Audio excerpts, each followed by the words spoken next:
Good morning Maranatha. Selamat pagi Bapak Ibu, Saudara-saudari yang terkasih.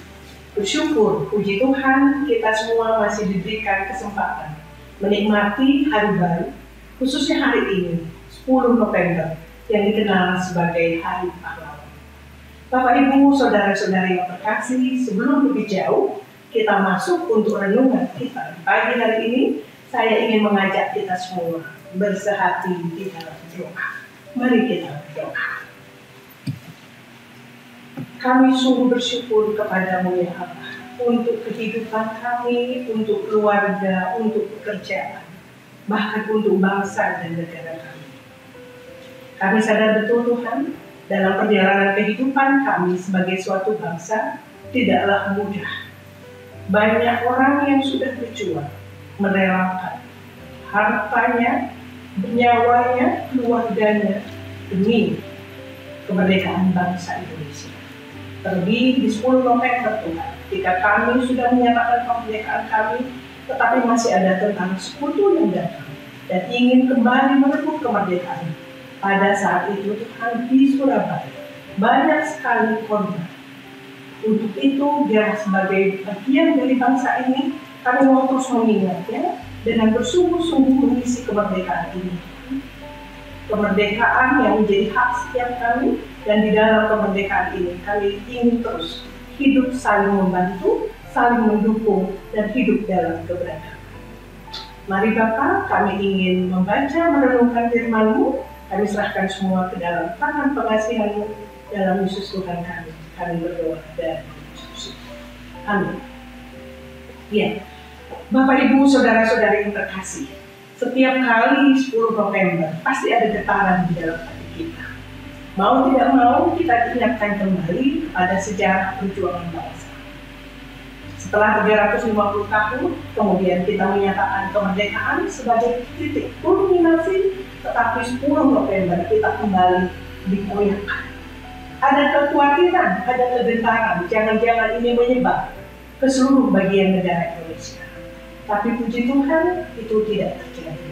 Oleh sebab itu, pagi hari ini kita akan mencoba membaca firman Tuhan dan pesan apa yang akan disampaikan kepada kita semua. Perkenankan saya membacakan Markus 12 ayat 38 sampai 44, tetapi saya akan membacakan dari Markus 12 ayat 43. Begini bunyi. Aku berkata kepadamu, sesungguhnya janda miskin ini memberi lebih banyak daripada semua orang yang memasukkan uang ke dalam peti persembahan. Bapak Ibu, Saudara-saudari, kehidupan bangsa Israel pada waktu kitab Markus ditulis sangatlah berat.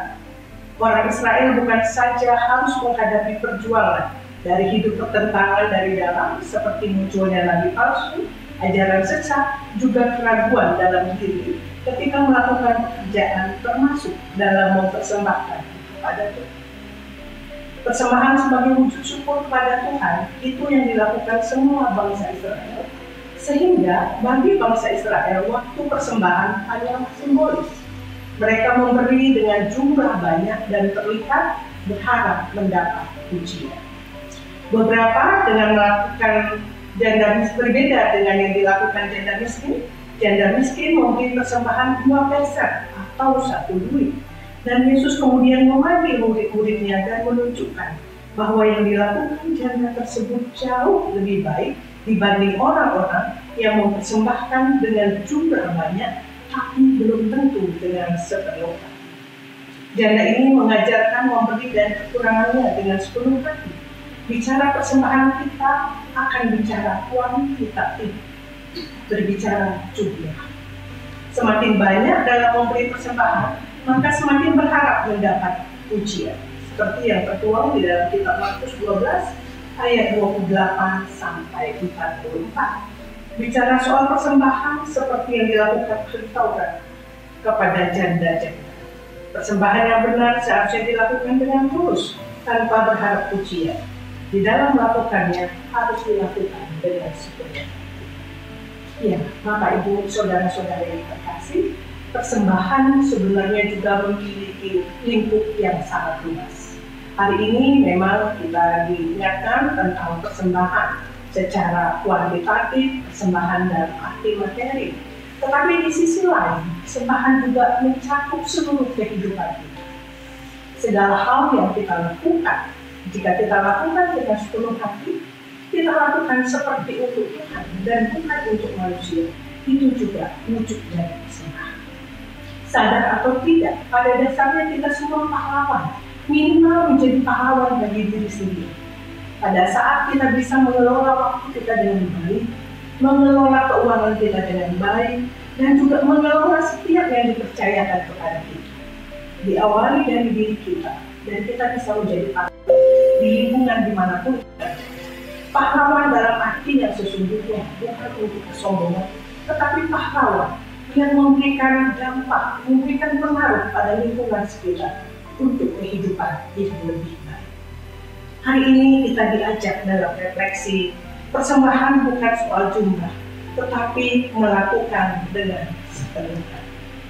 Pendalaman untuk kita adalah apakah ketika memberikan persembahan, kita sudah melakukan sepenuh hati dengan mengingat kita melakukannya untuk Tuhan. Demikian Bapak Ibu yang terkasih, yang kita bisa renungkan pagi hari ini, kiranya ini menuntun kita untuk terus mengingat, melakukan yang terbaik bukan buat siapa-siapa, tetapi buat Tuhan. Mari kita berdoa. Kami kembali datang kepadamu, Allah yang sumber kehidupan. Kami sungguh bersyukur untuk setiap waktu, untuk setiap kesempatan. Kami yakini, kami imani, tidak ada yang kebetulan. Apapun yang terjadi di dalam kehidupan kami, di dalam keluarga kami, di dalam kampus yang kami cintai, itu semua karena izin dan kehendak. Kami mau berdoa buat kampus kami, buat setiap orang yang terlibat di dalamnya. Tuhan berikan hikmat, kekuatan, kesehatan, agar setiap orang dapat melakukan tugas pekerjaan yang dipercayakan kepadanya dengan penuh tanggung jawab. Kami juga mengingat seluruh mahasiswa kami Tuhan yang sebentar lagi akan menghadapi ujian tengah semester. Tuhan juga yang memberikan kepada mereka juga untuk benar-benar mempersiapkan diri mereka, sehingga mereka dapat mengerjakan soal-soalnya. Bahkan kami mengingat seluruh orang tua mahasiswa kami, kiranya juga Tuhan berkati, berikan kesehatan, berkati pekerjaan mereka Tuhan, sehingga terpenuhi juga seluruh kebutuhan hidup. Terima kasih juga Tuhan buat bangsa dan negara kami. Kami ingat 20 Oktober mendatang Tuhan akan ada pelantikan presiden. Tuhan menolong agar segala sesuatunya berjalan dengan baik, sehingga pelantikan presiden, wakil presiden juga terselenggara dengan baik, tertib, aman, negara kami tetap bisa hidup hukum sebagaimana seharusnya. Terima kasih untuk segala sesuatunya Bapak. Jam-jam selanjutnya kami serahkan ke dalam tangan pengasihan-Mu dalam Yesus Tuhan kami. Kami berdoa dan mengucap syukur. Amin. Bapak Ibu, saudara-saudari, seperti biasanya saya ingin mengajak kita untuk membaca visi misi Universitas Kristen Maranatha. Visi Universitas Kristen Maranatha menjadi perguruan tinggi yang mandiri dan berdaya cipta, serta mampu mengisi dan mengembangkan ilmu pengetahuan, teknologi, dan seni abad ke-21 berdasarkan kasih dan keteladanan Yesus Kristus. Misi mengembangkan cendekia oleh anak, suasana yang kondusif, dan nilai-nilai hidup Kristiani sebagai upaya pengembangan ilmu pengetahuan, teknologi, dan seni dalam penyelenggaraan Tridharma perguruan tinggi. Demikian Bapak Ibu Saudara-saudari yang terkasih, selamat melanjutkan aktivitas. Salam Integrity Care Action.